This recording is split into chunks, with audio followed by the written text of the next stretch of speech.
What are the chances Auburn pulls this thing out and turns the season around?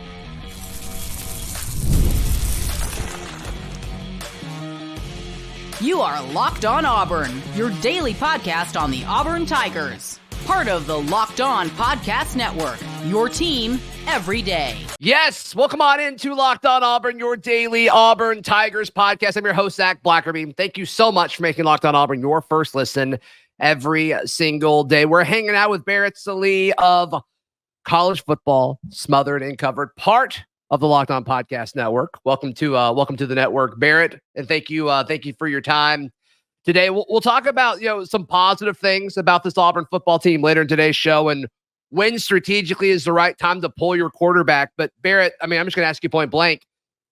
Auburn looked bad against Cal. Can they turn things around and still have a successful season?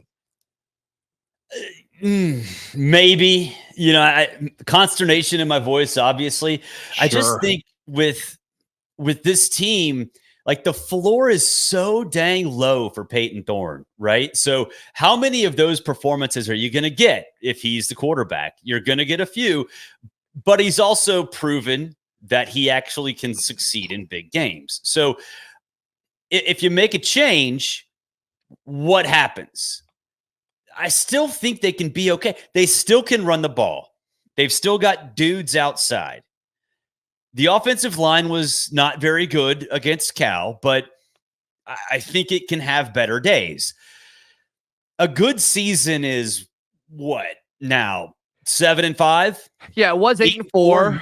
Yeah, now, it was. Now I think it's 7-5. Yeah. Now it's 7-5. So could they get there? Yeah, because I still don't believe in some of the teams that are on the schedule. I don't believe in Arkansas. I have absolutely no idea why Oklahoma can't run the football, but whatever. So there's still wins out there. New Mexico obviously is out there as well. So you can get to 7. But I thought that Auburn would be a very productive, very exciting 7 or 8 wins this year.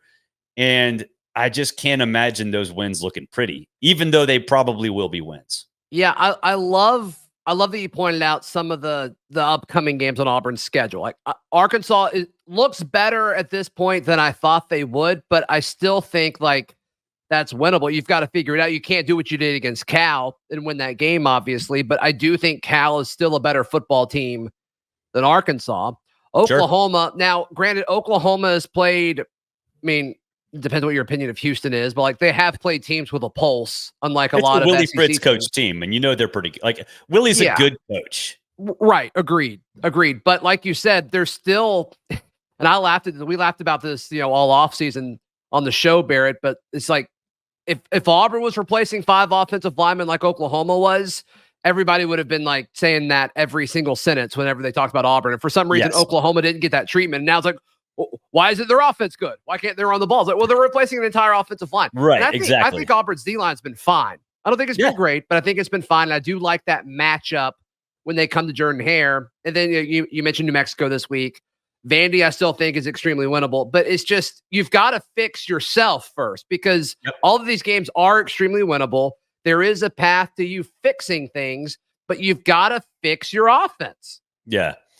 You do. And, I think one glaring thing, obviously the offensive line struggled last week, but I saw a stat where it was something along the lines of separation from wide receivers. And Auburn had like 13 guys who were wide open against A&M and like 2 last week against Cal. Okay. I thought you were going to say 13 against Cal. I was like, what? No. Tip your hat to Cal's defense. But, if you're the problem last year was wide receivers not getting open. That's supposed to change this year, and it did change in week 1.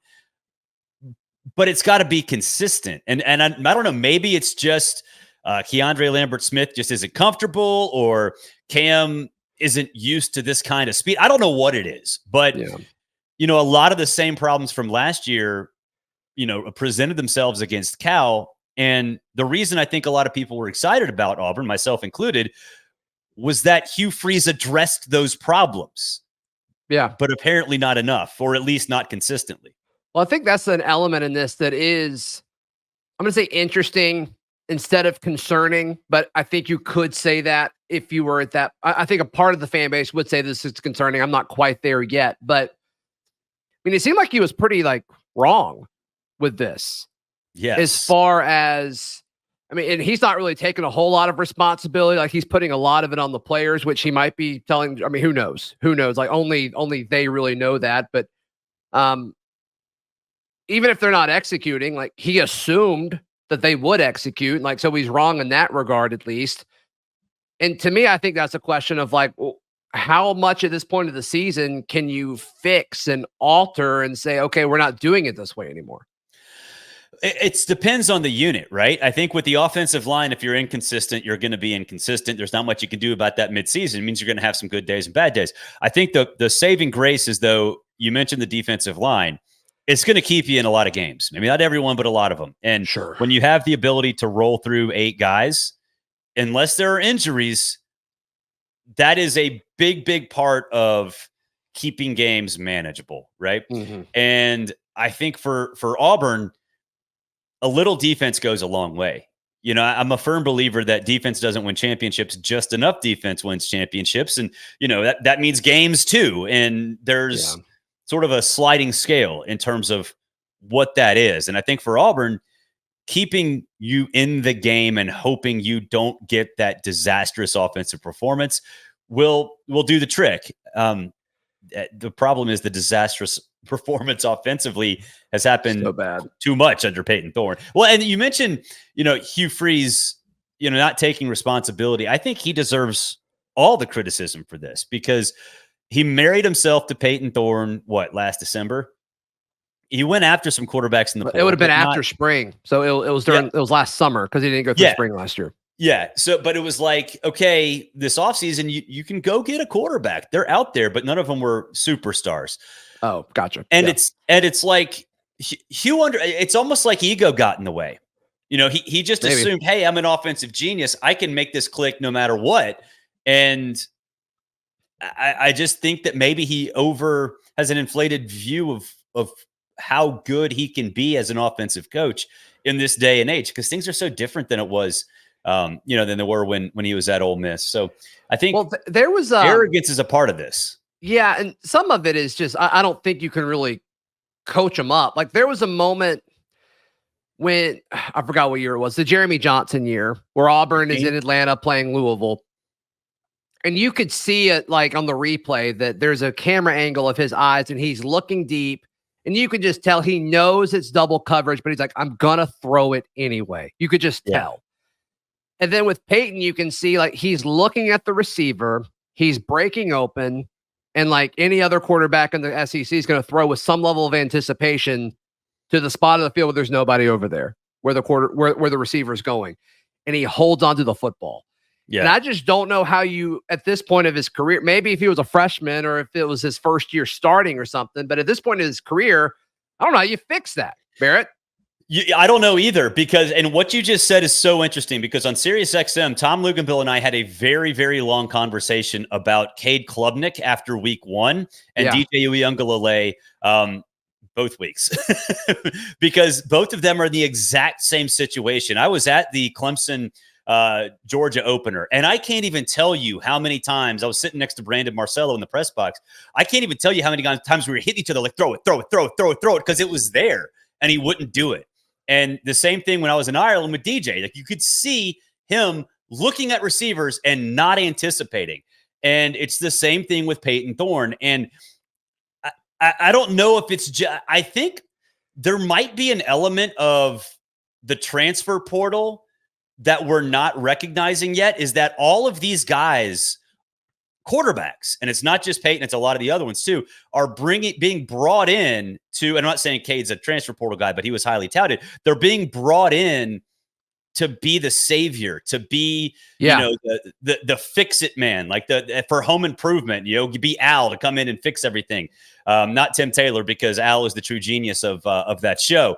And they're not ready for it. And I think that's, whether it be because of NIL pressure or fan pressure or whatever, who knows? Yeah. They just overthink things. And sometimes, you mentioned Jeremy Johnson just letting it fly.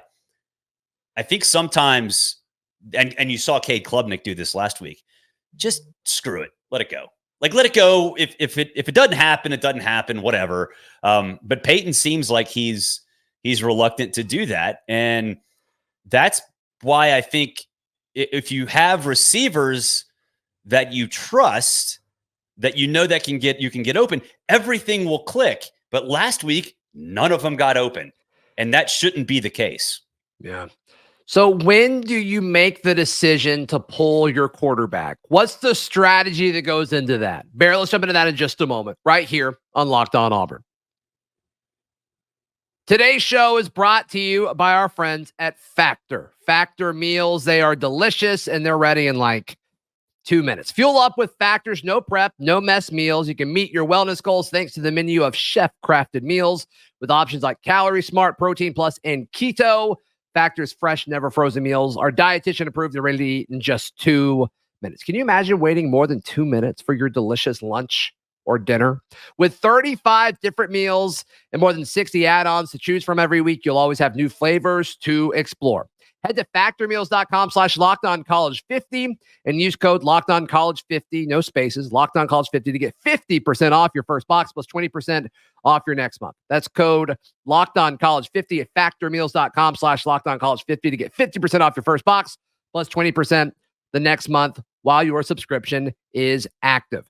Today's show is also brought to you by our friends at FanDuel. FanDuel, you know it, is America's #1 sports book. And right now, FanDuel, well, they've got something a little different for you now through September 22nd, which is already sneaking up on us. All FanDuel customers can get, that you can put down $5, bet $5. You can get a 3-week free trial of NFL Sunday Ticket from YouTube and YouTube TV. Then with a YouTube TV base plan, you'll be able to watch every regular season Sunday afternoon out of market game. And if that's not enough, be sure to check out FanDuel's Profit Boost in the app and use it for FanDuel's double your winnings for all of your Sunday action this weekend. Pre-game moneyline bets, Profit Boost will be starting this Thursday. You can view your account page to learn more about your boost. Check it all out at FanDuel.com to download America's #1 sportsbook.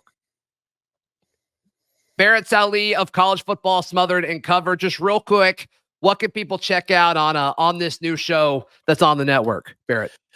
Yeah, we have all kinds of interviews. We have Josh Payton on this past week. We talked about, most importantly, the Georgia Dome and how we missed the Georgia Dome, but also about South Carolina and LSU. Georgia Dome is, I mean, that monstrosity that Arthur Blank built is, I can't stand it. I missed the Georgia Dome, RIP Georgia Dome. But we had Josh on. We talked a little bit about everything, USC, and how good they actually are and what the hell's wrong with Michigan and a whole bunch of other things. And picks will be up later this week. We'll predict some headlines, and there will be another guest probably on Friday, but that will be a mystery. So you're going to have to subscribe to the show. Yep. Subscribe both on YouTube or wherever you get your podcast on audio. College Football Smothered and Covered, part of the Locked On Podcast Network. So Barrett, whenever there's quarterback controversy, and every head coach handles this differently, and there's extreme examples in every direction. If you're Hugh Freeze, what's going through your mind when you're weighing, okay, do I pull Payton Thorne and start Hank Brown? You know what? I would lay it out ahead of time and say, okay, starting Payton Thorne, Hank, you're getting series 2 or 3 or whatever it is. Remember last year at Oregon State, DJU was there, but Aiden Childs got put in the 3rd series every single game. No matter how good DJ was, no matter what the opponent, no matter who, Aiden Childs got the 3rd. I would say do something like that. Be like, Payton, go prove it. Hank's going to get number 3, or Hank's going to get number 2 or number 4, whatever. Yeah. And then let it roll from there. And if you put Walker White, whatever, it doesn't matter. But let everybody know going in. So, Payton can know, hey, I don't need to be a superstar to prove it. I just need to see, I need to go through 2 series and then we can reassess. And I think that structure helps, right? If you're Payton Thorne, you don't want to, I know he's looking over his shoulder now, because he is, obviously. You don't need to be looking over your shoulder like play by play in the game. Like looking over, say, is Hank coming in? Just have some structure. Yeah. Tell all of them, lay it out ahead of time. And go forward. because clearly it's a battle now. There's no doubt about it. I mean, Hugh he did say he was wrong about Payton being a gamer, which I think all of us already knew. So that's how I would do it. I think it's the responsible way to go about it, and let the best man win. Yeah. How much do you weigh like how your schedule looks? Because I mean, it almost feels like now's the time to do it. After New Mexico, you start conference play with Arkansas, then Oklahoma at home, then you go to Georgia, then you get a bye week, and it's like, okay, does it make sense to do it after you get, back from Georgia, which doesn't look very promising right now, but then you go on the road to a top 10 Missouri team, which do you want your first start to be on the road in the against a top 10 opponent? Like, that's tough. Then you go to Lexington. Maybe after that, when you get back home after heading to Lexington, it would make sense. But at that point, like if you don't win any of those games because of quarterback play, it almost feels like your season's over at that point. Yeah, so you absolutely do. You absolutely do. And part of me now, maybe it's just me overthinking things, or maybe it's just to justify this to the rest of the people that live in my house, because my son was like, "What happened against Cal?" And I was like, "I don't know, man. Like, there's a lot. We have to go deep into it." But I think this might have been sort of the plan all along to an extent, right? It was clear the offseason that Payton Thorne was not a superstar, and we know about how he threw ground balls last year. Let him cook against A&M in the first game. See what happens with Cal. Try to fight your way through it and get a win, like what happened last year out in the Bay Area. Hopefully get a win. I don't think anybody expected them to lose. But then reassess everything after the second game. What are you doing well? What aren't you doing well? Does a change need to be made? And I don't know if that's I'm overthinking things, but maybe it was just part of the plan to begin with, to let Payton do his thing in the first 2 weeks. And if it doesn't work, reassess in game 3. And now here they are.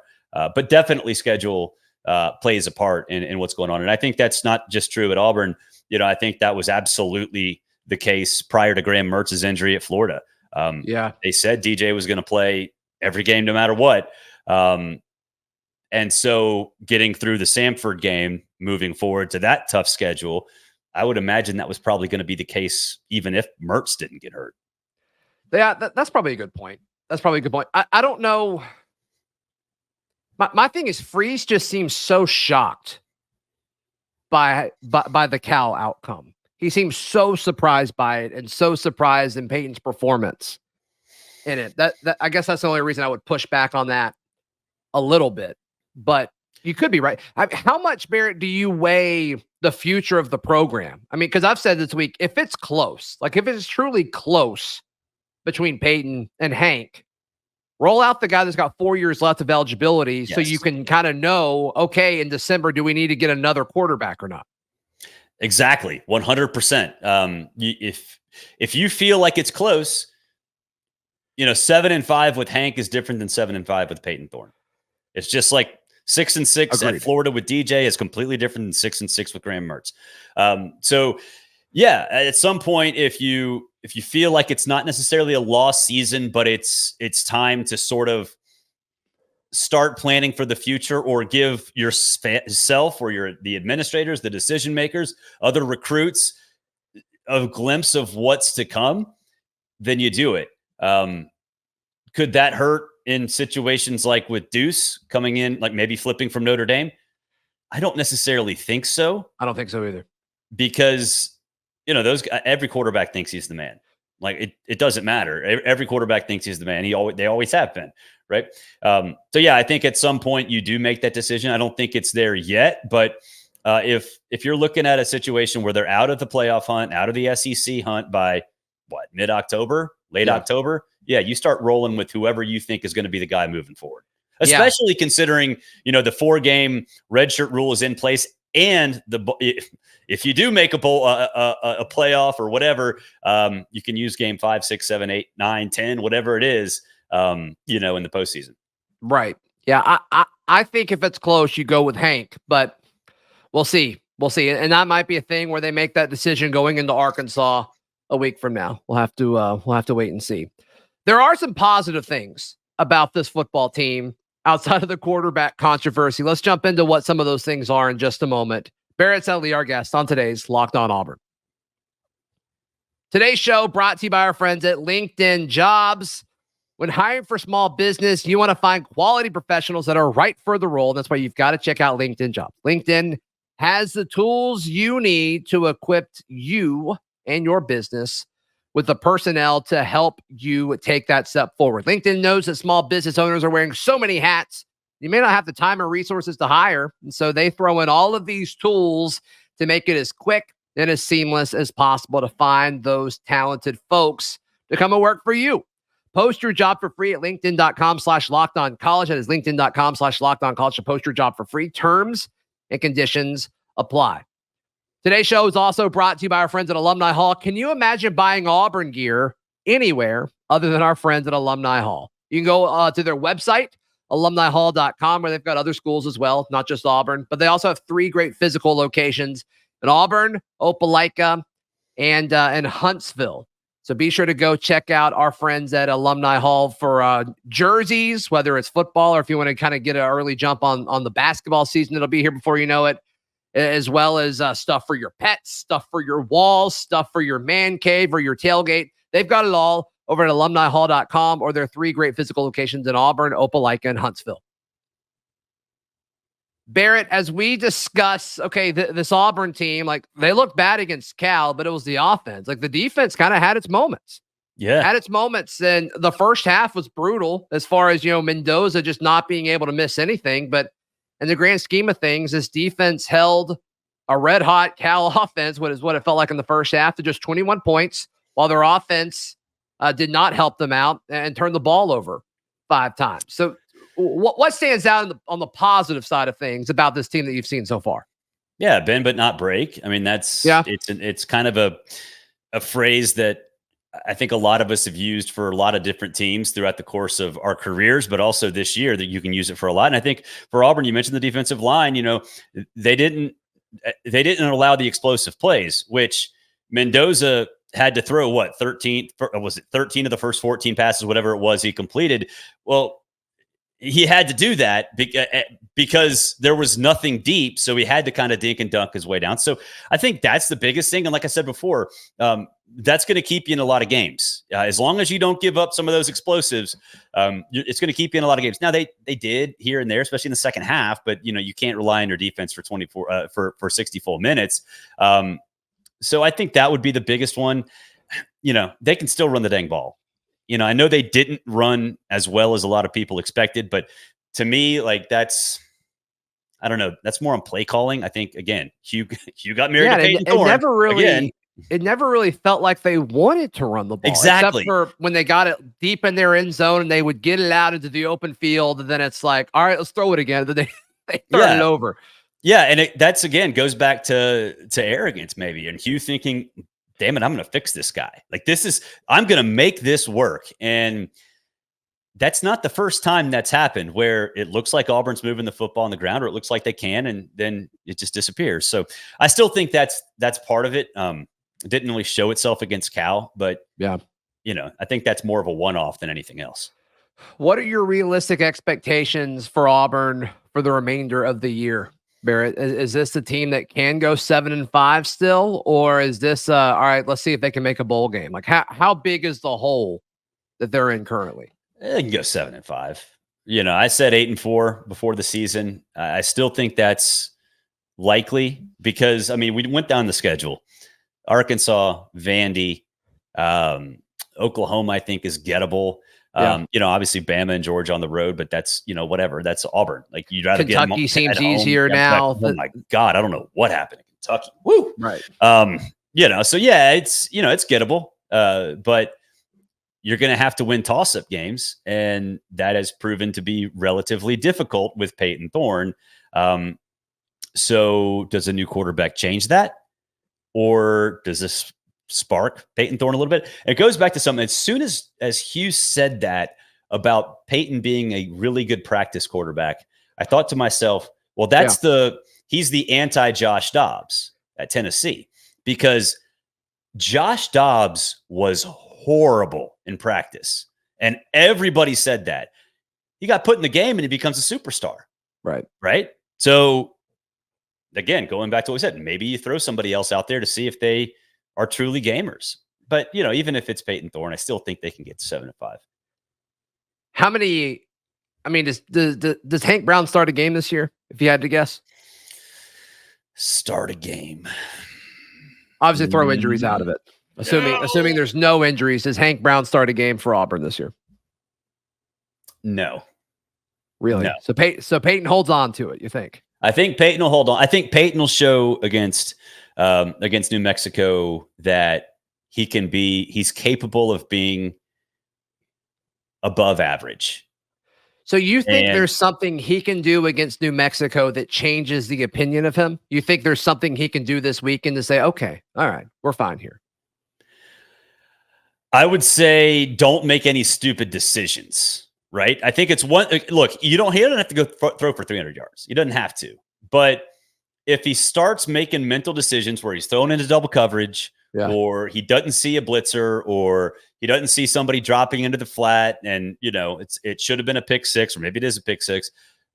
Those things have constantly plagued him. And honestly, like to a point, he's been lucky. Actually, over the last 2 years or year plus, whatever it is, there have been several times where he just doesn't see somebody in the flat and the guy drops pick six. Like it's happened multiple times where there are pick sixes there, and they just don't happen. So I think it's just more of that stuff.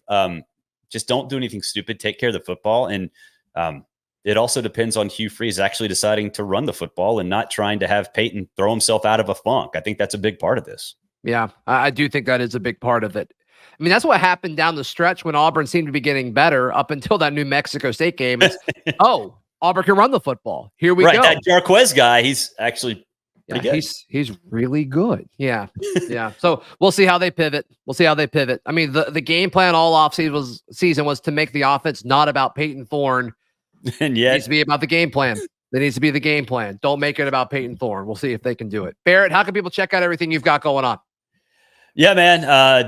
Subscribe on YouTube to College Football Smothered and Covered, powered by Locked On. You can also subscribe on Apple, Spotify, wherever you get your podcasts. You can follow on all the social medias at Barrett Sallee. Listen on Sunday morning to me and Tom Luganville on Sirius XM, wrapping up the week, and read on Outkick. And make sure you hit the notification bell on College Football Smothered and Covered, because it's a great show every day.